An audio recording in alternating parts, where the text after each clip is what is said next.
Now we're going to go into the world of ice hockey, Scotty, as we have Orange ice hockey players. We're going to start with Dillon Fellinger from Orange. Dillon, thank you so much for taking the time to join us today. We're excited. This is our first hockey interview. I'm excited too. Thanks for having me. All right, so I guess our first question is: take us into the world of high school ice hockey. What's it like, and what makes you kind of into this sport? What got you into it, and what are some of the things that you like so much about it?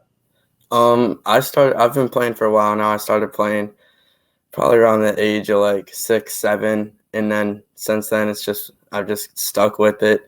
High school has been awesome. It's been competitive. Recently we've started to get some students out to games, which has made it a lot more fun and a lot more exciting. There's like maybe 80 teams in the state of Ohio that have ice hockey. So, how much do you guys really have to travel when you're playing teams?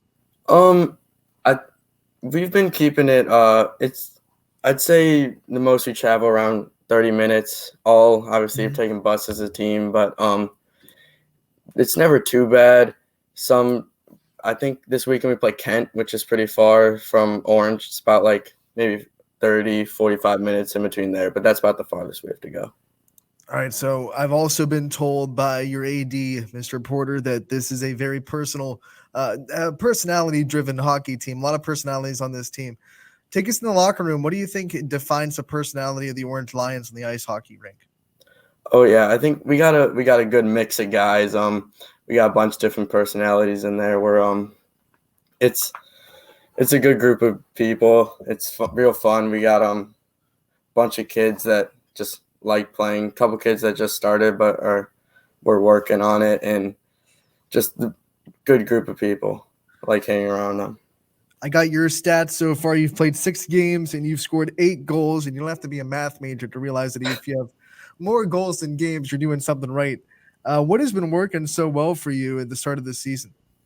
We've really been offensively. We've been moving. We got some great new forwards. Got a couple freshmen in this year that and just we're working together well. We're moving the puck well and getting a lot in the net, which is always nice.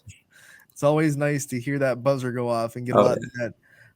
When you're looking at high school hockey, I'm sure there's a lot of kids in your school that when they're freshmen, they're coming up into high school, they kind of want to learn and get into the program.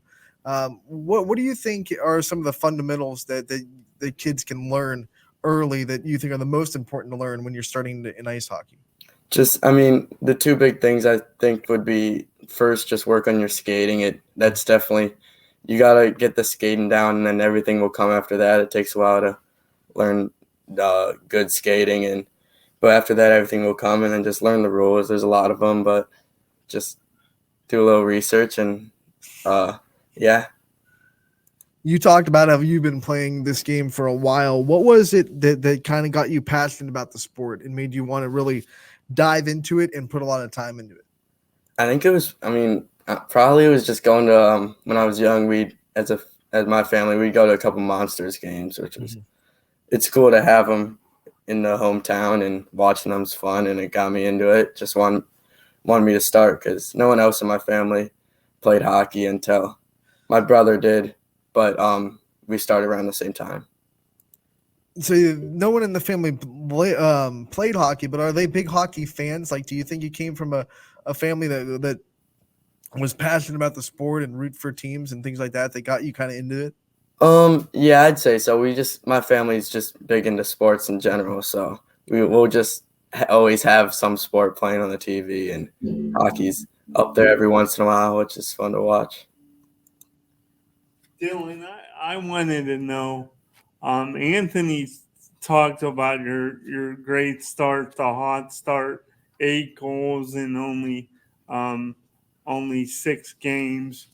But um, coaches, they always say there's always room for improvement. No one ever coaches, a perfect game, or a player doesn't play a perfect game. So I want to know from you, uh, even though you're off to this fantastic start, what do you think? Where is the area? you think you can improve the most as a player? I would say just I play center, which you got to be offensive and defensive. You're kind of all over the place, so I'm getting the goals in. I think I gotta work on helping out a little bit more defensively, maybe just like staying back a little more when needed, and just kind of like reading what's going on around me and knowing when to play offensive and when to play defensive. Not just a statistical leader, but you're also asked to be, a vocal leader and emotional leader to this team. How have you handled that kind of responsibility and trying to, keep everybody up and keep everybody energized and be a leader in this locker room? It's been, it was different. I'd say the years before I was pretty, I don't know, I was pretty quiet a little bit, but this year had to, I've got a bunch of seniors though that were great, great friends with all the seniors, and that helps. And we all kind of work as a group and try and get the team going before games, and just like hang out outside of hockey. We always have like dinners before the games and stuff like that. So just getting the guys together. You said it, you had to kind of come out of your shell this year and get a little bit more vocal. What were some of the things that you kind of did or happened to you that kind of helped you do that, helped you kind of get out of your shell and be more vocal? One thing that definitely helped me is other captain Max.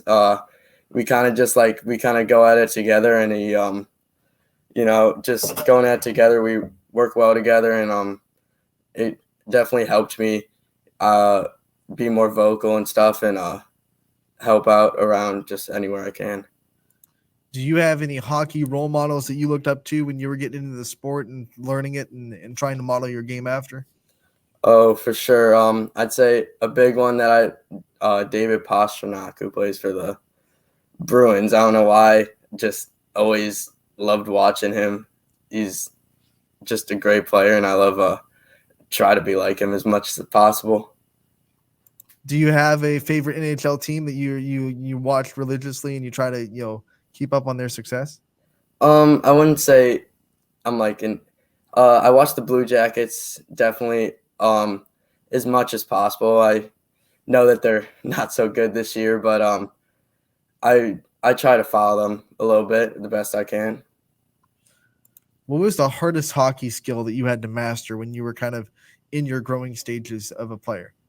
Probably just the contact, honestly. I've always been a smaller guy. This year I finally grew a little bit, but coming into like junior year, I was probably like 5'5" almost, and it's just a bunch of bigger kids. But once you kind of get used to it, you learn to be able to hit them a little bit, take the hits, and just try and work around them. What is, now that you've had mastered those skills and you're kind of coming into your own as a hockey player, what are some of your favorite parts of playing this sport and being a hockey player, being able to represent your high school on the hockey rink? Favorite part's definitely just the group of people on this hockey team. I always have a great time, and also getting to represent the schools, just real cool. And I said earlier, we're getting more people out to the hockey games, which is fun. So getting to represent in front of everyone, it's pretty cool. All right, so I'm going to let you be a campaign manager, maybe get even more people out to the hockey games. What do you think is the biggest selling point of this team and biggest selling point for people to come out and support you guys? We've definitely, I'd say, biggest selling point. We've been putting in some goals this year. We've had a decent amount of high scoring games. We just played Nordonia. I think we put in 6, and that's always fun to watch. Just a bunch of goals get put in. It's definitely good for from the stands. All right, so we're talking about you as an athlete, but you're also a student in Orange. So let's talk about some of the things that you do in school. What are some of your favorite subjects that you're able to study at Orange? I'd say I've been a science guy. This year I'm taking a marketing class, which is, I'd say, my favorite this year. Just trying to get ready for college, basically. So the marketing helps a lot. It's a good skill to have. Man, if you're taking marketing class, then I just teed you up for a good promo for the team. You're just marketing the hockey team. That's all you're doing. That's good. Exactly. What about some subjects that you've had to work hard at or that you struggle a little bit more with that take a little bit more of your focus to succeed at? English, probably. I've never been much of a reading guy, but I've been working on it. I just haven't. I don't know. It's never been my forte, but we've been getting through the classes. What is the hardest English assignment you think you've ever had in your schooling career? Ooh, that's a hard one. Definitely just probably last year, just a big just those research papers like get you just those have to write those couple of pages. I always wait too long to start and then got to cram it all in a couple of nights. All right, so we've talked about students coming to your games. What's your favorite sport to go and support and be a part of a student section for? I'd say this year, I'd say probably the basketball games are fun. Just being inside and in a small area, you can get loud and get hype. It's pretty fun to watch. All right, so if you had any other sport that you could throw your hat in the ring that you're not involved in right now, what sport do you think you watch and say, man, I could try my best at that? It's a good question. I'd probably say maybe basketball. Just fun to watch, and it's just looks like a fun sport. I tried it. I did 1 year of basketball in middle school, and it was definitely not my sport, but I had a great time. It was fun. That was when you learned that you could stick with hockey and just be fine. Exactly. You talked about, getting ready for colleges and starting that process. Do you have any future goals that you're kind of looking at, or are you still deciding stuff like that? I'm definitely still deciding. I'm not setting everything, but definitely planning on going to college here next year and just go from there basically. Are you someone that wants to go away for college, or would you like to stay a little bit closer to home? Yeah, I think college is a good chance to be able to go away and see some other places. So I'm looking out of state for sure. All right, what's the dream state? Like, if you could pick any state to live in, what's the dream state that you want to be? Do you want to be somewhere tropical, or are you more of a guy that wants to stay up north a little bit in that cold? Dream state would probably be somewhere out like California. I got cousins out there. We go there a lot, and it's I love it up there. It's real fun. All right. One more thing before I let you go, as I want to give you a chance to shout out your support system and all the people that have kind of been there for you over the years and have supported you in all your endeavors, not just ice hockey. Yeah, just coaches, parents, obviously, and the school. School is great. They've been helping out the hockey program more and more, and every year it's been getting bigger and better. All right, Dillon, thank you so much for taking the time to join us today. We wish you the best of luck all season. We know you're off to a great start. We'll look forward to keep covering you, and we'll talk to you again real soon. All right, thank you.